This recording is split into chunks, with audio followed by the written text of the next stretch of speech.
Mr. Jones, sir, are you under the influence of any medication or anything that would affect your ability to understand what we're doing today? Yes, sir. I've been handed this plea and disposition agreement, and on the fourth page there are two signatures. The top signature, sir, can you see this? Yes, sir. Is that your signature? Yes. Before you signed this document, did you read it and discuss it with your attorney? Yes. Did they answer all your questions? Yes. Does that signature mean that you've read, understand, and agree with everything in this document? Yes, sir. Has anyone threatened you or forced you in any illegal or improper way to make you enter into this agreement? No. Has anyone made any other promises to you about this matter that aren't written in this document? No, sir. According to this, you're going to plead guilty of one allegation of leaving the scene of an accident with great bodily harm. That's a fourth-degree felony. A fourth-degree felony has a statutory penalty of 18 months in the New Mexico Department of Corrections, followed by 1 year of parole and the possibility of a $5,000 fine. The state's made a number of agreements. You're not going to be prosecuted on any other possible charges. You're also agreeing that you'll be placed on probation under the terms and conditions set by myself for a period of up to 18 months. You're also not taking a position. Why do you do that, Don? I mean, like, we don't take a position. We either agree or you disagree. Well, on this one, Judge, we're going to leave it in this. Well, it's always in mine. You're not giving me anything I don't have. Anyway, it's going to be up to me whether it's a suspended sentence, a deferred sentence, or a conditional discharge.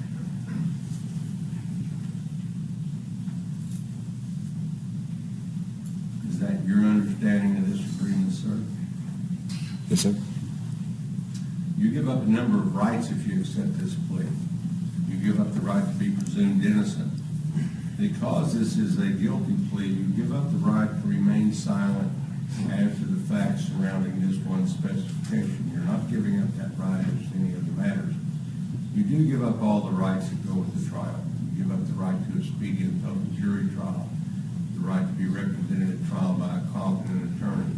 You give up the right to have that attorney cross-examine the state's witnesses. You give up the right to subpoena witnesses and force them to come to court to testify. You give up the right to appeal any conviction which could result in this change of plea.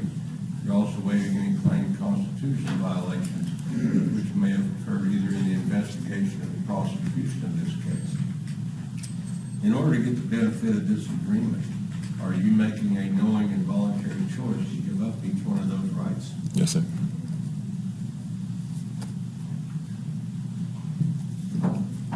I've explained the statutory penalty to you, but there could be other consequences that go beyond the statutory penalty. This is a felony offense. If this results in a felony conviction, then after today, if you were to commit and be convicted of another felony, this felony could be used to enhance or increase the penalty on that later felony. Any criminal conviction can have an impact on your ability to get certain jobs, certain licenses, certain grants, scholarships, security clearances, whatever it is. We may not even know about it, but what you have to be aware of, sir, is that once I accept this plea, it doesn't matter what those other consequences may be. Once I accept this, you can't withdraw from this plea or change it. You understand that? Sir. Knowing everything you know, do you want to enter into this agreement? Yes, sir. Excuse me. Mr. Ward, sir, you investigated whether there are any possible immigration consequences. Yes, sir. There are any Immigration consequences.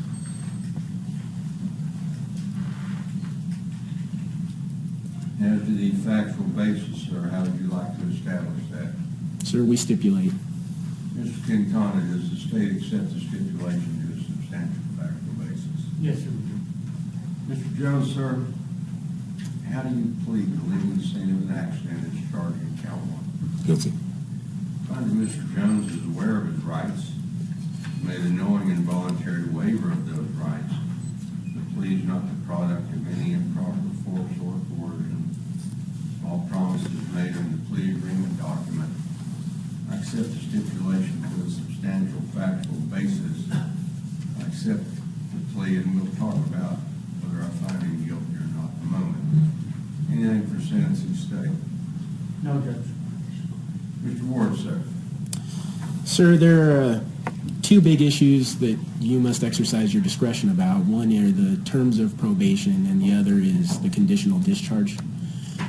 The defense is taking a position on the conditional discharge, as did the victim in this case. And she recommended to you, Your Honor, that Mr. Jones receive a conditional discharge because of his behavior after this accident. So there are two things I want you to consider. One, when Mr. Jones talks to you when I'm done, you're going to see that he takes full and complete responsibility. He's not making any excuses, and he understands the repercussions of what happened. And he's willing to do what the court requires him to do. What I'd like you to know, Your Honor, is some of the facts and circumstances leading to this. After the accident, shortly after the accident, I was retained as counsel. Once I was retained as counsel, Your Honor, I reached out to the police to let them know of John's whereabouts and that he was available. Shortly after that, the state issued an arrest warrant. APD issued an arrest warrant. John complied with the arrest warrant by voluntarily complying and going down for the arrest. Afterwards, Mr. Jones did everything he possibly could to make amends for what happened. He hired counsel to reach out to Ms. Sonnenberg. He did that on his own to resolve and make her whole, her injuries. Two, he instructed me to approach the state to find a way to resolve this case without the state having to use its resources to try him. Where we are right now, Your Honor, is approximately 4 months after the accident. I've given you information that Ms. Sonnenberg has thankfully recovered from her injury and that she will not suffer any permanent results from that injury. The collateral consequences of a conviction, a felony conviction for Mr. Jones would be immense. It's publicly known that Mr. Jones is a professional athlete. In his sport, he's regulated by public entities, by public bodies that take into consideration felony convictions. He's required, as part of doing this work, he frequently travels and often travels outside the country. A felony conviction could have significant consequences for Mr. Jones' ability to travel, not only out of the state, but frankly out of the country. He does a lot of work with kids. During this period of time, I've given you a letter, Your Honor, from one of his coaches. And during this entire time, Mr. Jones has continued to assist his teammates. He's continued to be involved in the community, to use his profile to reach out to and relate to kids and let them know about how they can avoid doing some of the things that John has found himself doing. I think that this has been a huge wake-up call for Mr. Jones. This has been a huge wake-up call for Mr. Jones. And I'm very confident, Your Honor, based on the way he's handled himself since all of this has happened, that you won't be regretful if you give him the opportunity through a conditional discharge. I would like to, excuse me one second. Dominic, you look me up for some coffee. Sorry, I have a little cold, Your Honor, so. Need some water. No, I'm fine, thank you. The second thing I'd like to talk about are the conditions for his probation. Mr. Jones understands that he will be under the supervision of the probation office, and he welcomes that supervision. And frankly, from my perspective, Your Honor, I think it'll be good for him to go through that. For him to give public confidence that he's redeemed himself, that he's remorseful, that he's going to be a good, outstanding citizen. Prior to this time, Mr. Jones has been seeking out help for himself. He's done counseling in the interim period to help with some of his decision-making processes. So I'm quite comfortable that Mr. Jones is going to be able to comply with the standard terms of the probation. There are a couple of items, Your Honor, I would like to just raise with you because they are important. One deals with the issue of travel.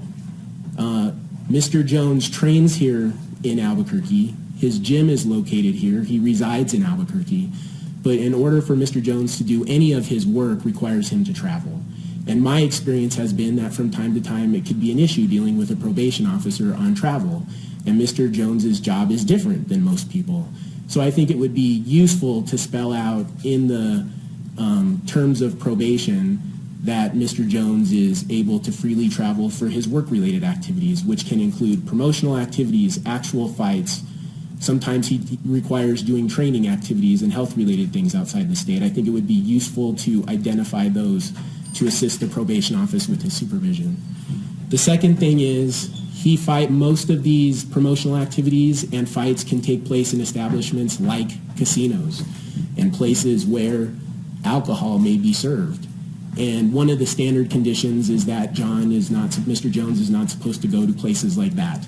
Well, that would make it virtually impossible for Mr. Jones to comply with his obligations under his contract to go do these things, to do the promotional activities and the fights. The third issue that I'd like to raise, Your Honor, and it does relate to the conditional discharge, is Mr. Jones is a public figure.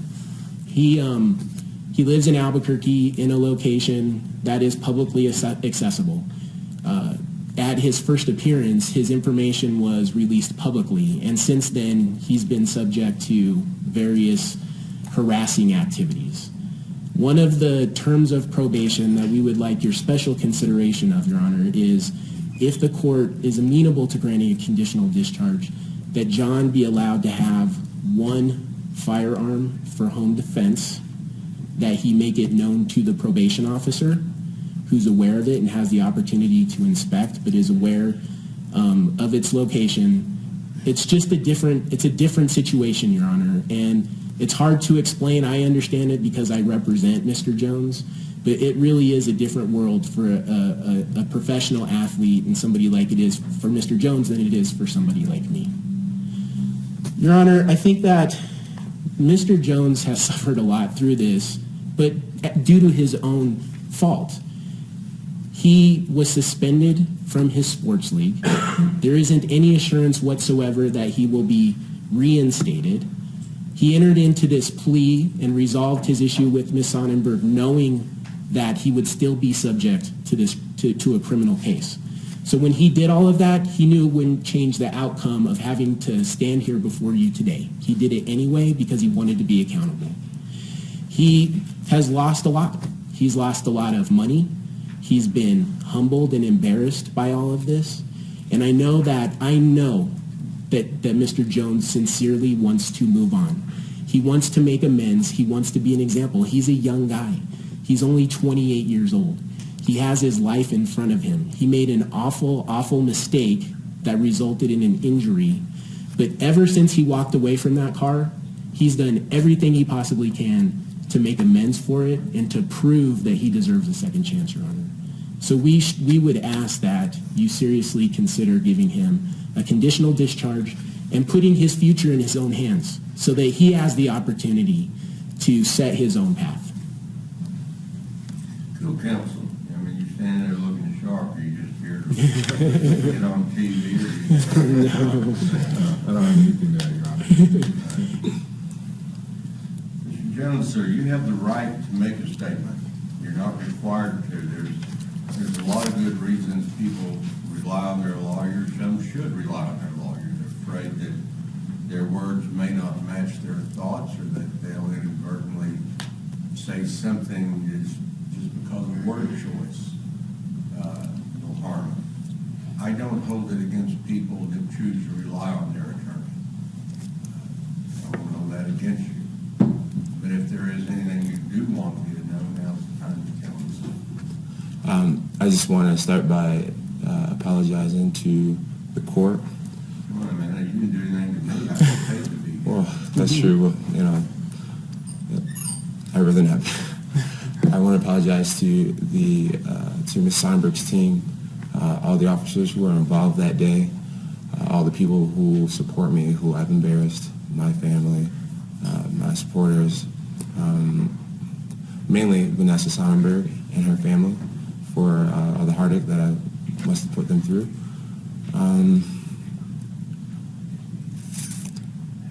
I am here to accept full responsibility for what happened, for my actions. And I'm just really hoping that you guys can give me an opportunity to redeem myself. Anything else? No, sir. Anything else, defense?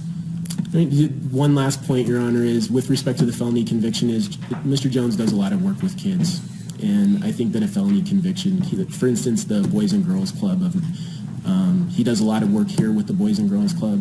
I think that this is an opportunity for you to order some time for him to spend with kids and to learn from his mistake. And I think that, a felony conviction, in addition to all the other repercussions, could potentially affect his ability to work with that organization.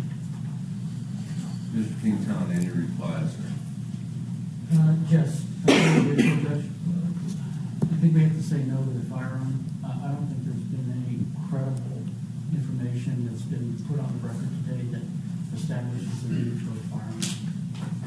With respect to travel for employment purposes, don't have a real issue with that. I think probation could probably determine exactly what the needs are for defendant to travel, including promotional. And I think the same would hold true for the alcohol if he has to go to a certain establishment where alcohol is served. But the court asked a little while ago about taking a position. We kind of did. We agreed to probate the case, but left the remainder to the court. I think if they established a case for conditional.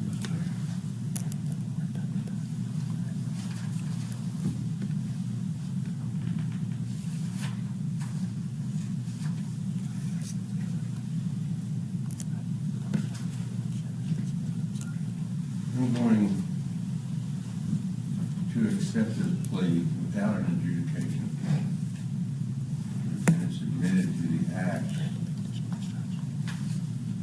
I'm going to grant the conditional discharge. Mr. Jones, you got real lucky, and in a number of ways.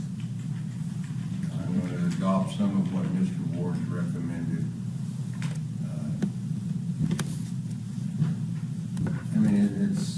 I think you need to talk to young people.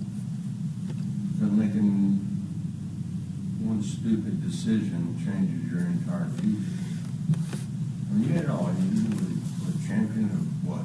Light heavyweight? Yeah, 9-time world champion with light heavyweight division with the UFC. Right. I mean, you had it all. You worked hard to get there. Yes, sir.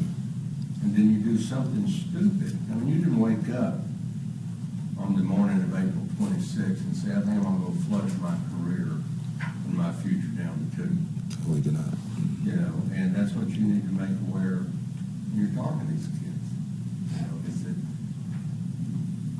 it's there. You can't do those things. You're lucky that Mr. King-Town is dealing with the case. I mean, I've known Mr. King-Town about 20 years. He will treat your case like every other case. There are some prosecutors who would be screaming, I need to make an example out of this person. I want to embarrass him. I want to shame him. I want to drag him down as far as I can to make an example. Mr. King-Town is not that kind of a prosecutor. He's been fair to you. He's treated you just like everyone else who does one criminal thing or one thing the law declares to be a crime. You can't ask for more than that to be treated like everyone else. So without an adjudication of guilt, I grant the conditional discharge as required by the plea agreement. The defendant will be placed on supervised probation for 18 months. I'm going to make that for up to 18 months. I've got to deal with the probation department. I don't get it. They don't get involved in my business, and I try not to get involved in their business. You'll be supervised on whatever level they feel is appropriate at the time. Anytime they feel that, they would take it from wanting to see you every day to wanting to hear from you once a month. I don't care. That's up to them. They can convert this to unsupervised probation anytime they want to. I also give probation the authority, as I do on every conditional discharge, is at any time they feel that further supervision is unwarranted, they can apply for an early successful discharge from probation. put some conditions on that.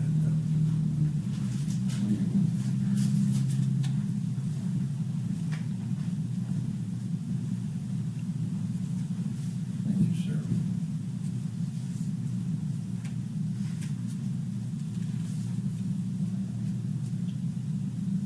When you talk about promotional travel, what are we talking about with the board? Your Honor, typically pre-fight, his league and other sponsors ask for him to travel in order to promote the fight and other events. He, part of what he does is he does have the opportunity to sponsor businesses and products and things like that.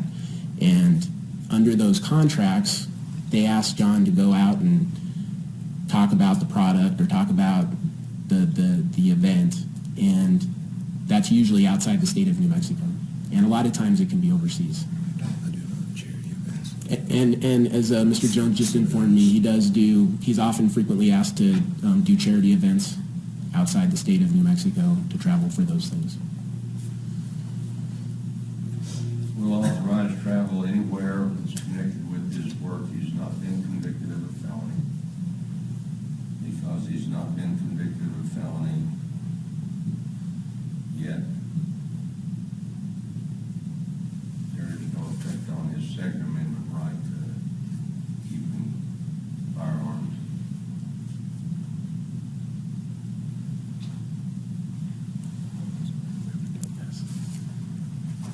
In 18 months, that comes down to 72 weeks.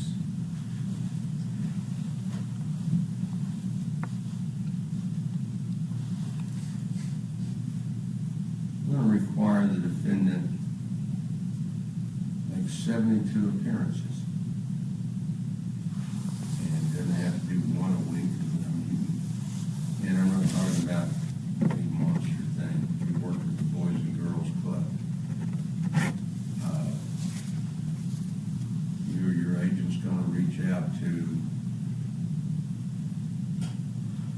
every grade school and every middle school in Bernalillo County and make an offer that you're willing to come by and tell them about the importance of doing the right thing all the time. I better work on my public speaking. Pardon me, sir? I better work on my public speaking. Well, I mean, you're talking to kids, that's not public speaking. Yeah, that's true. You know, I mean, you're in a unique position, not only, I mean, you get this because you didn't, like I said, you stepped up and I did something wrong, you tried to make it right. But you still did something wrong. And you're a person that many of these kids will know of. So boys club, girls club, all the grade schools, middle schools, you reach out to every martial arts academy. Because I know many of them have classes for young kids, for young people. And just tell them that you come by and talk to their students. I don't want you to, we're not about training.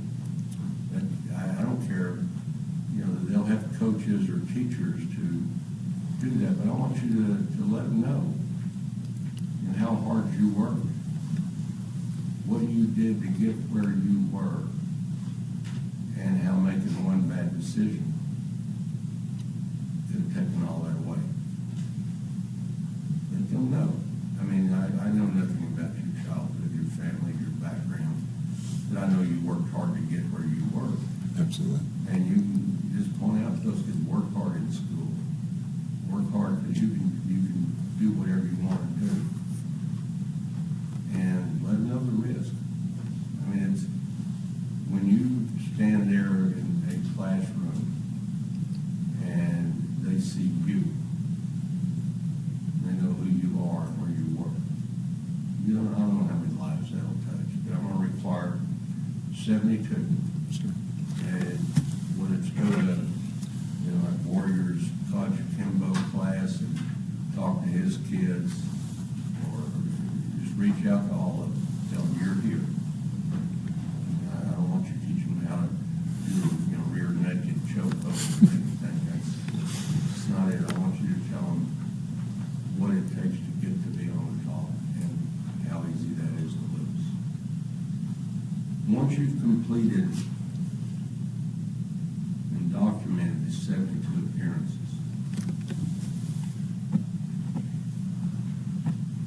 I want to be informed of that event.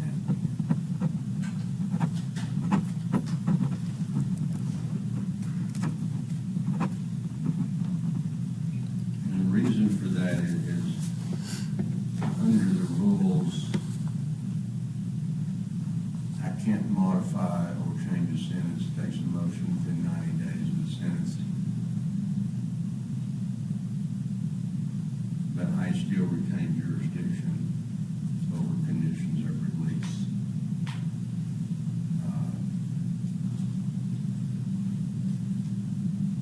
Once these 72 appearances are completed, I'm going to hold a hearing, and we'll look at, on here from probation and everybody else.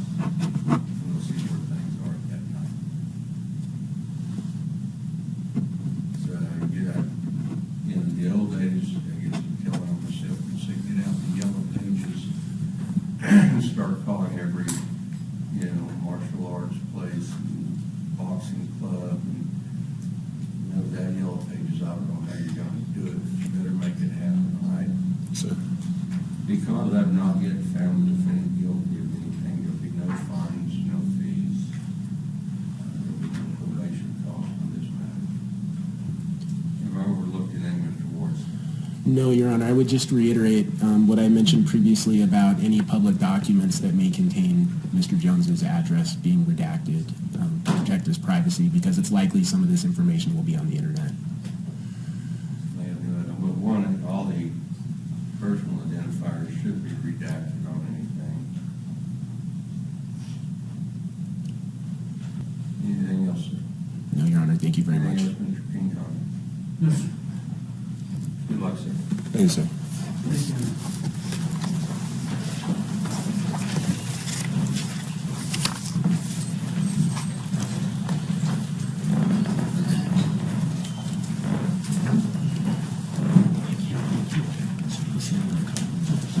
Item number 2, Ricky Donegal.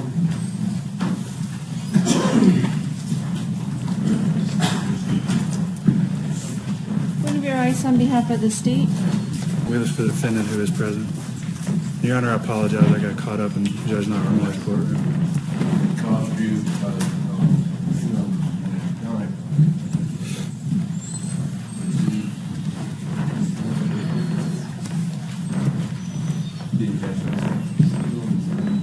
yes.